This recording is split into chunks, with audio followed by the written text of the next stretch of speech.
An arrogant doctor believed his prestigious title made him the most important man in the hospital. He would soon learn that the quiet man who mopped the floors was the one who had literally built the world around him. He laughed when the janitor claimed the hospital as his own creation, a laugh that echoed with the hollow ring of hubris. That laughter died in his throat, replaced by a choking silence, the moment the janitor revealed the original blueprints, proving that true authority is not worn on a coat, but carried in the mind and soul of the one who laid the very first stone. The Aurelian Grace Memorial Hospital was less a building and more a secular cathedral consecrated to the science of healing. Its grand atrium soared 3 stories high, capped by a geodesic dome of glass and steel that fractured the morning light into 1,000 shimmering shards, scattering them across the polished terrazzo floor like fallen constellations.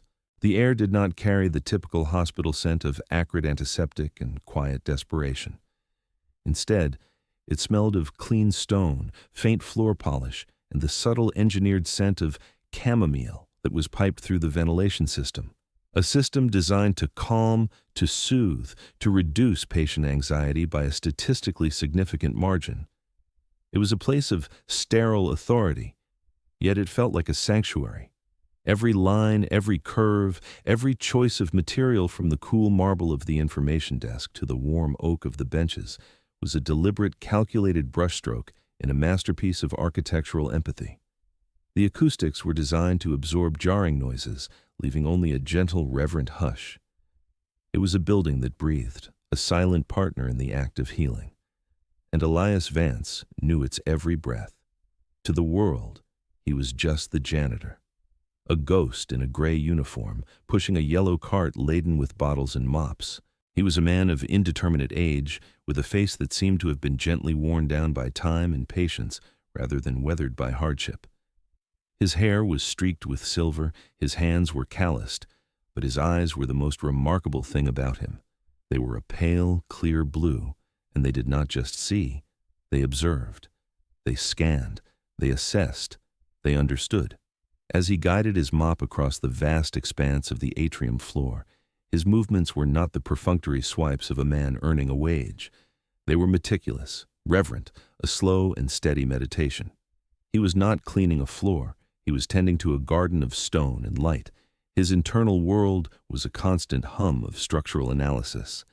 He felt the subtle vibration through the soles of his worn boots as the morning rush of staff and visitors began, and he knew the precise load distribution across the subfloor supports he had specified.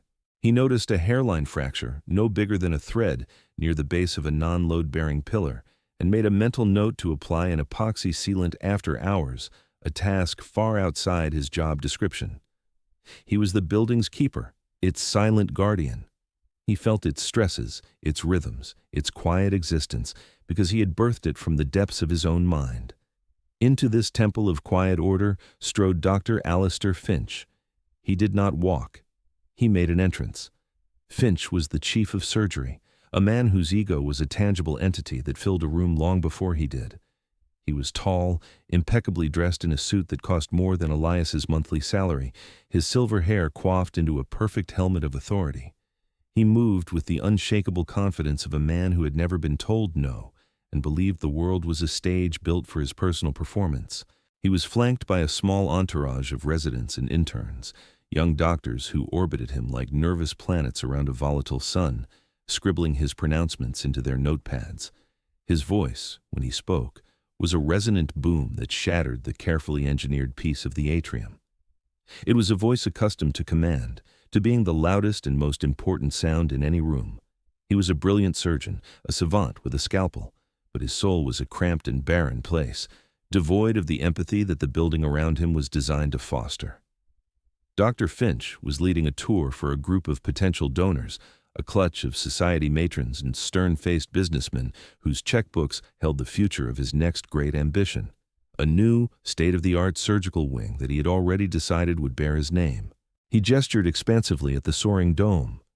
"As you can see," he boomed, his voice echoing like a sacrilege in the hallowed space, "Aurelian Grace is not just a hospital. It is a statement of excellence, of prestige.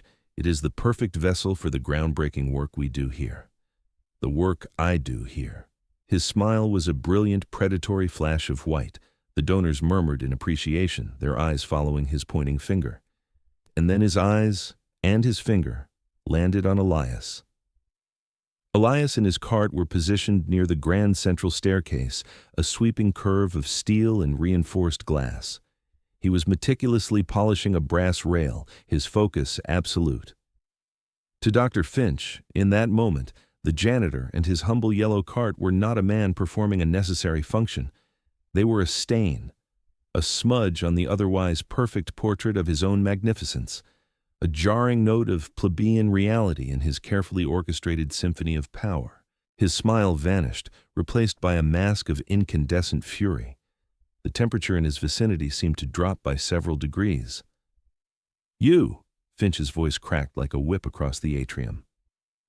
The hushed conversations ceased. Heads turned. The donors blinked, startled by the sudden venom in their host's tone. Elias slowly straightened up, turning to face the surgeon. He did not flinch. He simply met the doctor's glare with his calm, unwavering gaze. "What is the meaning of this filth in the middle of the atrium?" Finch gestured at the cleaning cart with a flick of his wrist, as if dismissing a piece of garbage.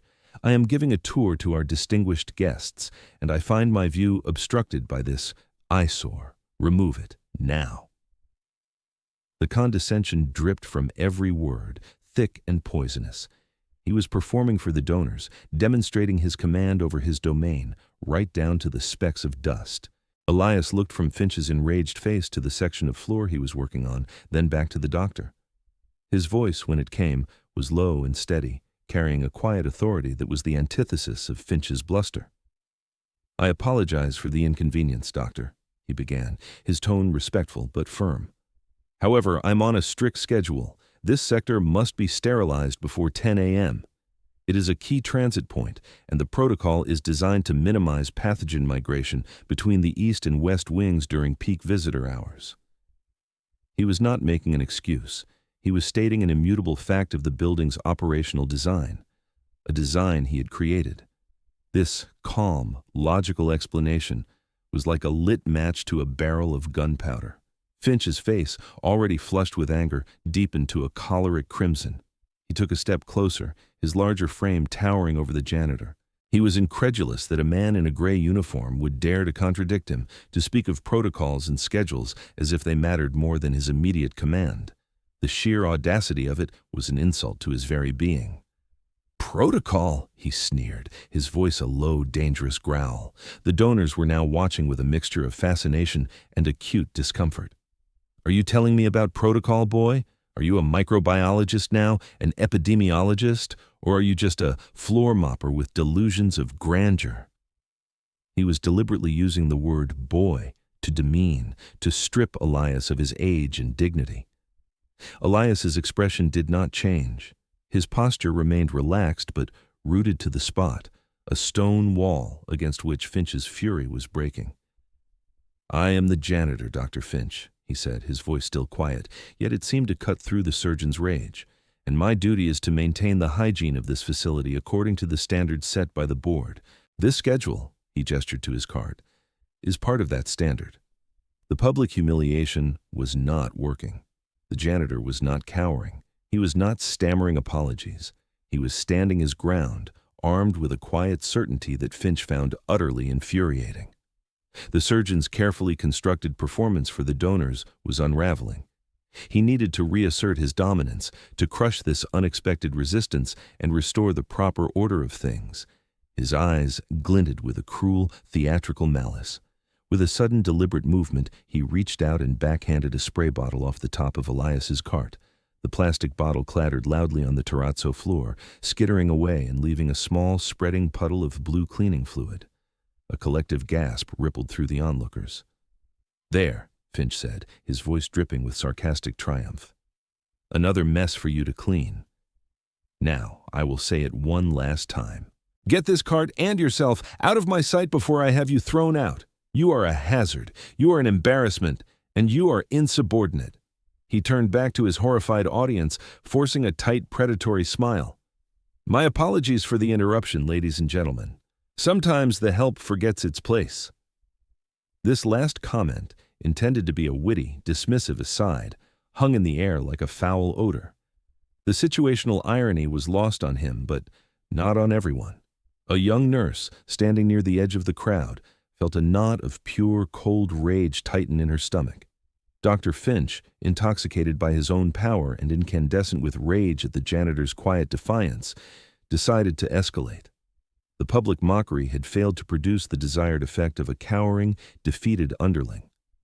Instead, the man stood with an unnerving stillness, his placid expression an infuriating mirror to Finch's own turmoil. This was no longer about a cleaning cart. It was a battle of wills, and Finch was a man who never, ever lost. He pulled his phone from his pocket with a flourish, his thumb jabbing at the screen. "Security!" he barked into the device, his voice echoing with renewed authority. "Finch, Atrium, I have an insubordinate employee here creating a public disturbance and refusing a direct order. I want him removed from the premises immediately, and I want his employment terminated. Effective now." He snapped the phone shut and gave Elias a look of ultimate triumph. "You see," his sneer seemed to say, "this is what happens when insects get in my way." The crowd of donors and staff shifted uncomfortably. The performance had soured, curdling from a display of authority into an exhibition of petty cruelty. Elias, however, remained impassive. He bent down slowly, with the deliberate grace of an old man, and picked up the fallen spray bottle. He tucked it back into its designated slot on his cart. He looked at Finch, not with anger or fear, but with a profound, almost clinical sadness, as if observing a fascinating but tragic specimen. It was this look, more than anything, that stoked the surgeon's fury into a white-hot inferno. He felt seen, judged, and found wanting by a man he considered less than dirt. "Get this filth out of my hospital," Finch repeated, his voice shaking with unrestrained venom, directing the comment to the two security guards who were now approaching with reluctant, heavy steps. Standing near the pharmacy entrance, half hidden by a large potted ficus, was Nurse Isabella Rossi. She had just finished a brutal 12-hour shift in the ICU and was on her way home, her body aching and her mind numb with exhaustion. The commotion had drawn her in. She had witnessed the entire sordid exchange. She knew Dr. Finch by reputation, a god in the operating theater, a tyrant everywhere else. But she also knew Elias, in her own way. She didn't know his name, not really. To her, he was the quiet janitor who always seemed to be there in the darkest hours of the night. She had seen him in the lonely corridors of the ICU at 3 a.m., not just cleaning, but observing. She once found him staring intently at a seam where the wall met the ceiling, his brow furrowed in concentration. When she'd asked if everything was all right, he had simply murmured something about thermal expansion and joint stress before giving a slight, reassuring smile and moving on. On another occasion, she'd been retrieving her dropped pen from under a table in a disused break room and had seen a corner of a large leather-bound portfolio sticking out from under the bench where he kept his personal effects. The name embossed in faded gold leaf was almost illegible, but she had made out the words Vance Architecture. It meant nothing to her at the time. Now it felt like a clue. Isabella was not a confrontational person. She was a nurse. Her life was about de-escalation, about soothing, about caring. But what she had just seen offended every fiber of her being. It was a profound injustice, a grotesque abuse of power. The doctor's cruelty was a sickness more virulent than any she treated in the ICU. As the two guards flanked Elias, their faces a mixture of professional duty and personal shame, she saw Elias lean in and speak a single quiet sentence to the senior guard. His voice was too low for most to hear, but Isabella, with her senses honed by the need to hear faint breaths and distant alarms, caught it. "Please inform Mr. Sterling at the board that there has been an incident regarding the building's integrity protocols."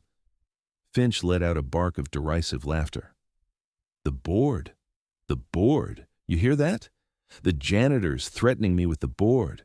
The senior guard, a man named Henderson who had worked at the hospital for 20 years, just gave a grim, non-committal nod.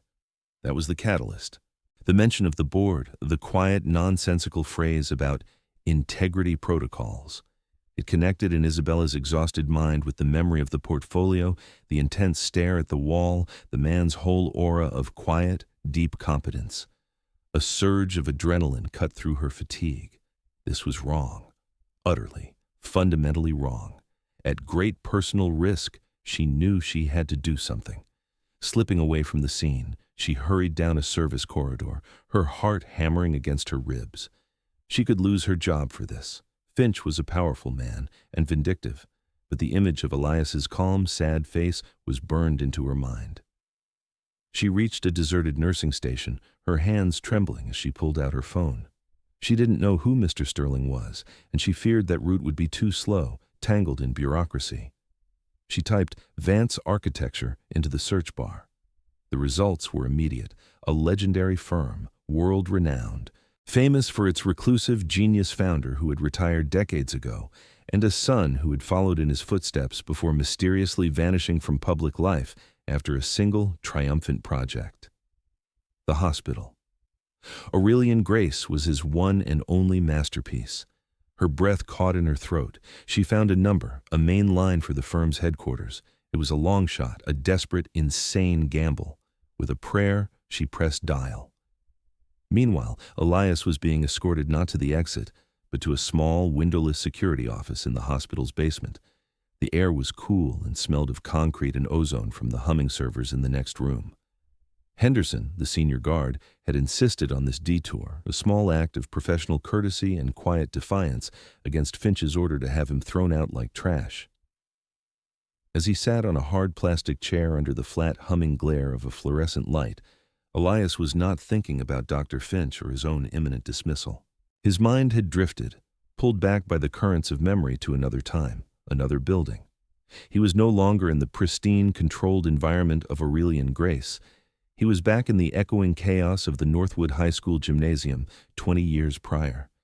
The air was thick with the taste of plaster dust and the metallic tang of blood. He saw it again in his mind's eye, the slow-motion nightmare of the roof collapsing under a weight of impossibly heavy snow. The sickening groan of tortured steel, the splintering crack of laminated beams, and then the roar as tons of metal and snow crashed down upon the students celebrating a basketball victory. The screams. God, the screams. He had been a young, brilliant architect then, a rising star at a prestigious firm. He had designed that gymnasium, but he hadn't overseen its construction. He had warned his superiors that the contractor they'd chosen was cutting corners, that the specified steel girders were being swapped for a cheaper, inferior grade. His warnings were dismissed as the jitters of an overzealous rookie. The firm wanted its bonus. The school board wanted the project finished under budget. He had been overruled. And then the children had paid the price for that greed. The tragedy had shattered him. It broke his spirit, incinerated his ambition, and left him with a burden of guilt that he would carry for the rest of his life. He had walked away from the glittering world of architecture, from the awards and the accolades, and vanished. He made a silent, sacred vow that he would never again create something without ensuring its perfection, its safety, its soul. The Aurelian Grace Hospital was his redemption. He had designed it, supervised every rivet and every weld, and when it was finished, he had taken the most humble job within its walls, not as punishment, but as a sacred duty. He was its caretaker, its high priest. He stayed to watch over it, to protect it, to ensure that his penance, his masterpiece, would always serve its purpose, to be a place of perfect, uncompromising safety and healing. And Alistair Finch, in his blind arrogance, had just threatened the sanctity of that vow. The phone rang in a quiet, wood-paneled office high above the bustling streets of the city. It was a private line, one that rarely disturbed the sanctum of Marcus Vance, the patriarch and founder of Vance Architecture. He was a man in his late 80s with a mind as sharp as the lines on his blueprints and an aura of authority that needed no volume to be felt. He answered on the second ring, his voice a low rumble, like distant rolling thunder. Vance. On the other end of the line, Nurse Isabella Rosie flinched, her courage momentarily faltering in the face of that immense gravitational voice. She stammered, her words tumbling out in a rush of fear and conviction. "Mr. Vance, sir? My name is Isabella Rossi. I'm a nurse at Aurelian Grace Memorial. I'm sorry to bother you. I found this number online. I know this is insane, but there's a man here, a janitor. His name is Elias. And a doctor, a horrible, arrogant man. Dr. Finch, he's trying to have him fired. He humiliated him in front of everyone. She took a breath, forcing herself to be coherent. Elias. He said he built the hospital. Dr. Finch laughed at him. But I saw a portfolio once. You with your firm's name on it. I thought. Marcus Vance was silent. The name Elias struck him like a physical blow. His son. His brilliant, lost son, who had disappeared from his life and from the world 2 decades ago, leaving behind only whispers in a single perfect building. He had known, through discreet inquiries, that Elias had taken a job at the hospital, a decision that had broken his heart, but one he had come to respect as part of his son's painful, solitary penance. He had honored his son's wish for anonymity, for a quiet life. But this was different. This was a violation. Nurse Rossi, Marcus's voice was suddenly as hard and clear as diamond, cutting through her nervous chatter. You have done the right thing. Where exactly is this happening? Stay on the line with me. As Isabella quickly relayed the details of the press conference for the new Finch wing, Marcus was already in motion. With the phone pressed to his ear, he hit an intercom button on his desk with his other hand. Helen, he spoke to his assistant of 40 years, his voice a calm, controlled storm.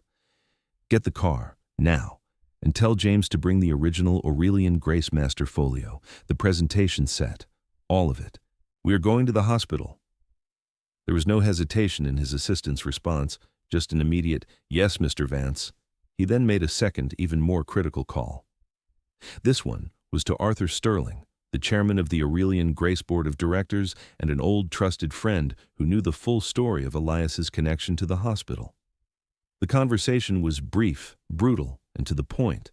Protocols were not just bypassed, they were obliterated.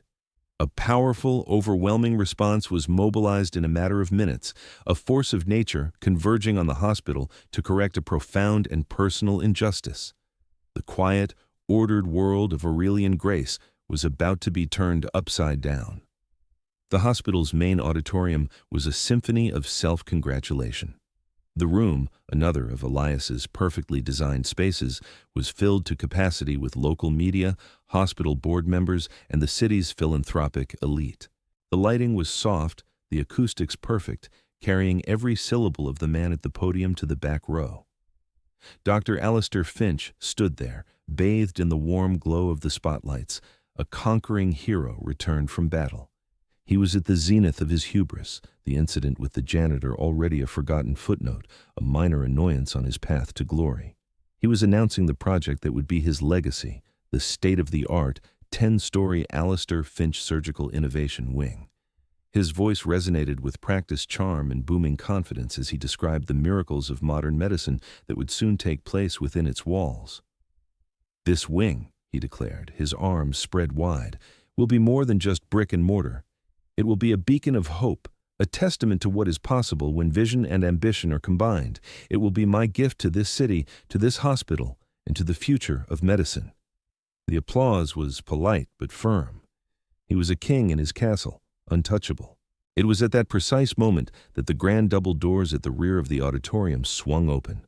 They did not crash or bang, but opened with a smooth, silent, and inexorable force, as if pushed by an invisible tide.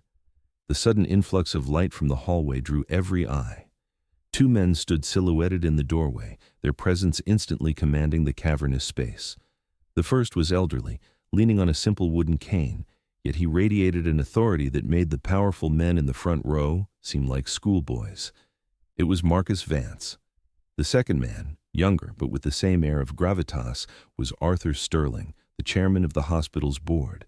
They were flanked by 4 other individuals in dark, severe suits, their faces grim and unreadable. They began to walk down the center aisle, their measured, rhythmic steps the only sound in the suddenly dead silent room. The air crackled with a palpable tension. Reporters lowered their cameras, their instincts telling them the real story was just beginning. Finch faltered at the podium, his well-rehearsed speech dying in his throat. A knot of confusion and anxiety tightened in his chest. "Mr. Sterling! Mr. Vance!" he stammered, attempting to recover his composure with a wide, welcoming smile. "What an unexpected honor. We weren't expecting you. but we are delighted to have you join us for this momentous announcement."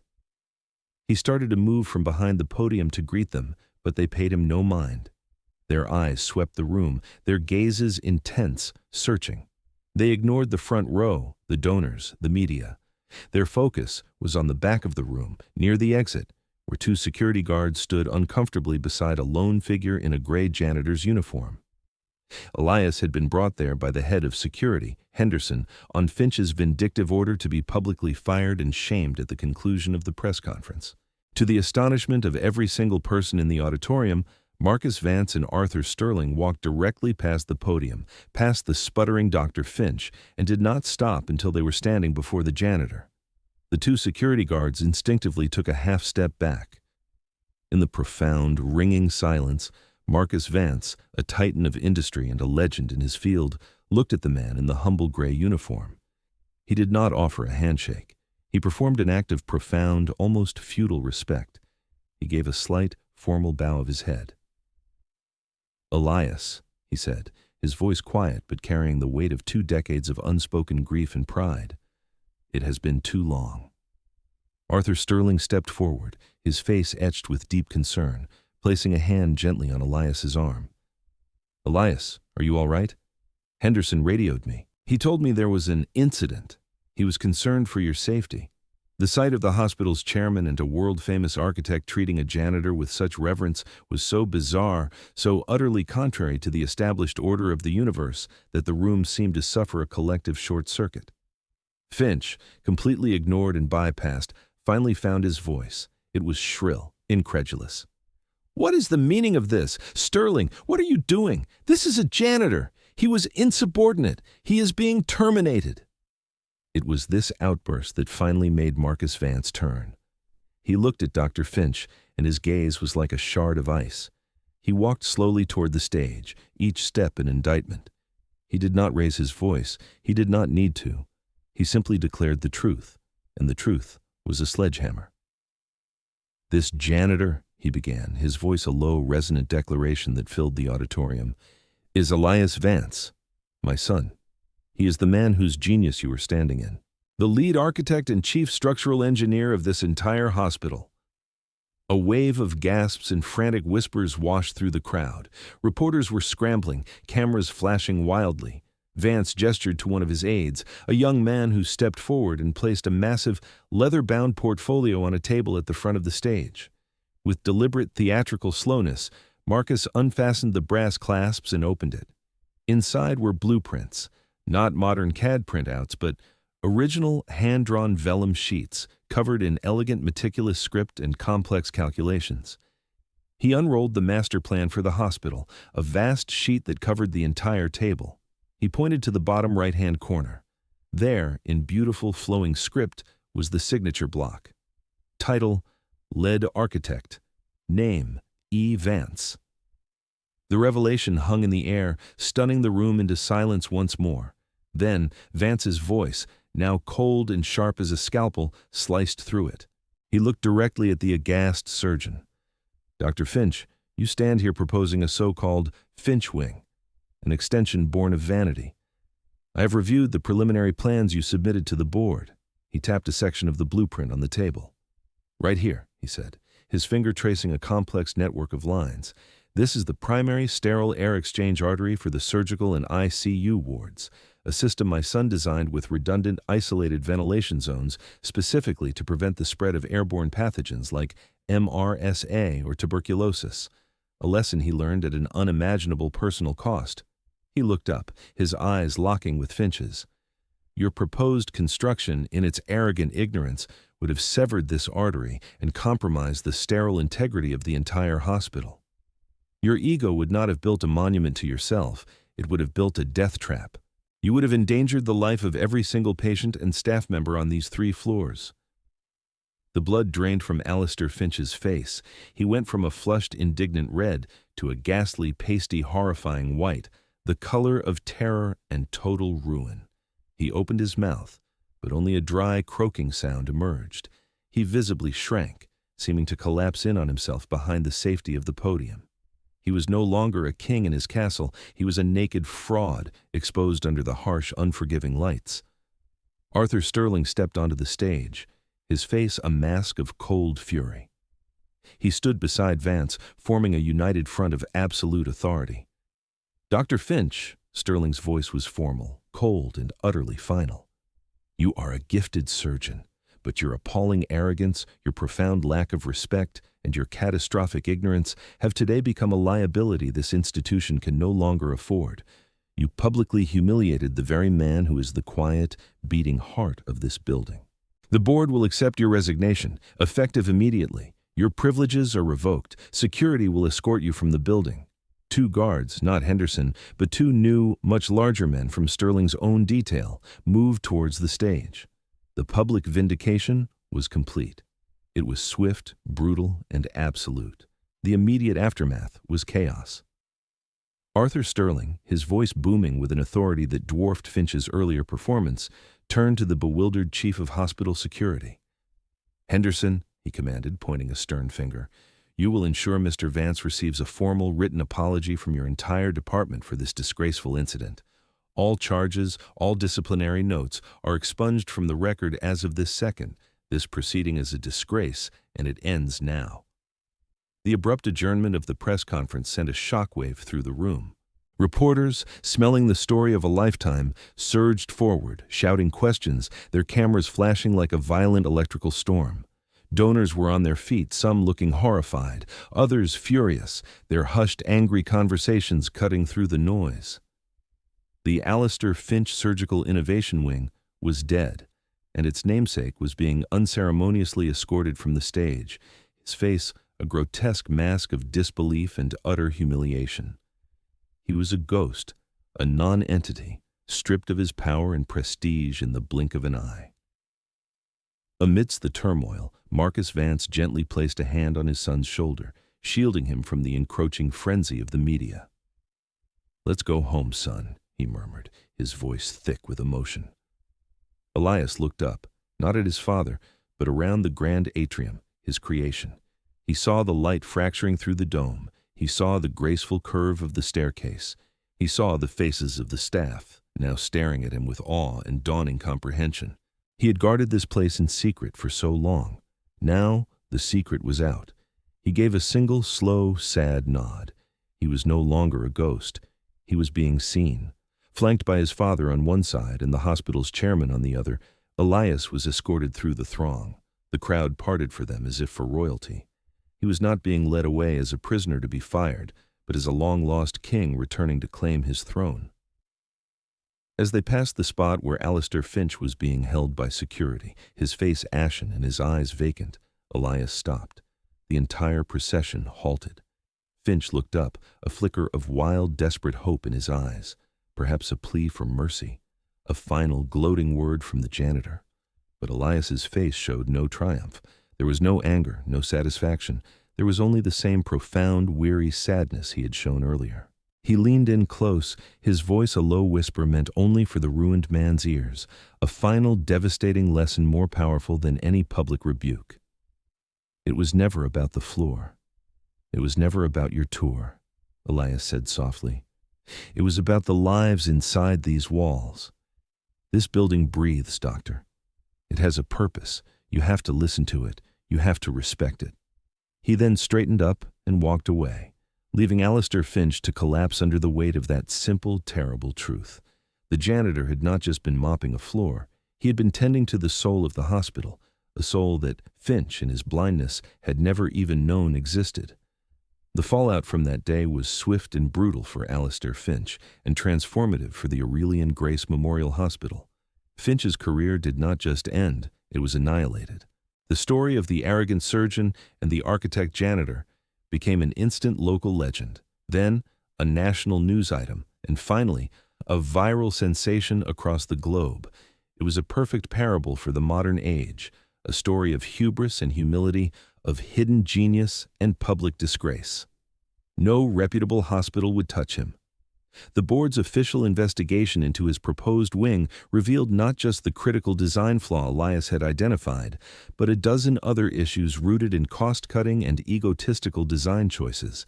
He was stripped of his medical licenses for gross negligence and conduct unbecoming of a physician. The wealthy donors he had so eagerly courted sued him for misrepresentation, and the ensuing legal battles devoured his fortune. He lost his mansion, his accolades, his identity. Alistair Finch, the god of surgery, ceased to exist. In his place was a broken, forgotten man, a walking ghost haunted by the echo of a quiet janitor's words. In stark contrast, the hospital underwent a renaissance. The board, under Arthur Sterling's unwavering direction, instituted a sweeping new set of policies known as the Elias Vance Mandate. It was a mandatory hospital-wide training program focused on radical respect, teaching every employee that the institution was a complex ecosystem where every role, from the chief of staff to the kitchen porter, was essential and worthy of dignity. The culture of fear that Finch had cultivated dissipated, replaced by a newfound sense of shared purpose. Nurse Isabella Rossi, for her profound moral courage, was publicly commended by the board, given a significant promotion, and placed in charge of overseeing the new Employee Dignity Initiative. She had taken a risk on a stranger's integrity, and in doing so, had become a catalyst for the healing of the entire institution. Months bled into a year. In a dusty, impoverished corner of the city, a new structure was rising from a vacant lot. It was a free children's clinic, a beautiful, light-filled building designed with the same empathy and obsessive attention to safety as Aurelian Grace. Overseeing the work was Elias Vance. He had not returned to the glittering world of corporate architecture. Instead, he and his father had used the family firm's immense resources to create a charitable foundation, building hospitals, schools, and shelters where they were needed most. Elias was in his element, not in a boardroom, but on the construction site, wearing work boots and a simple canvas jacket, his hands dusty, his face content. He was talking to a foreman about the specific tensile strength of a steel beam when a figure approached, hesitant and unfamiliar. The man was gaunt, dressed in worn, ill-fitting clothes. His face was a roadmap of hardship. It took Elias a moment to recognize the ghost of Alistair Finch. Finch stood before him, trembling, his eyes downcast. The arrogance was gone, burned away by shame and loss. "Mr. Vance," he began, his voice a hoarse, broken whisper, I don't know why I'm here. I had to find you." He looked up and his eyes were filled with tears. "I'm so sorry. For everything. What I did to you was unforgivable. You were right. About everything. I was a fool. A vain, arrogant fool." He expected to be dismissed, to be told to leave, to be met with the cold indifference he so richly deserved. He had rehearsed this apology 1,000 times in the lonely silence of his single-room apartment, and he was prepared for its rejection. Elias listened patiently, his pale blue eyes watching the former surgeon with the same quiet intensity he used to study blueprints. He saw the ruin of the man, but he also saw the first fragile shoots of something new growing in the wreckage, genuine remorse. When Finch finished, his apology hanging in the air between them, Elias did not offer the easy comfort of forgiveness. Words were cheap. He'd learned that a lifetime ago. Instead, he turned and gestured toward a pile of shovels and a deep trench being dug for the building's foundation. He looked back at Finch. "Words are easy, Doctor," Elias said, his voice calm and even. "Redemption is built, with your own 2 hands." He walked over, picked up a sturdy shovel, and held it out to the stunned man.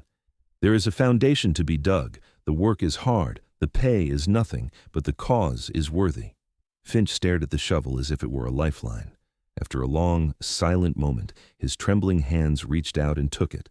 Without another word, he walked to the trench and, with an awkward, unpracticed motion, plunged the shovel into the earth. He began to dig. Elias Vance watched him for a moment, then turned back to his blueprints, his duty of care expanding once more.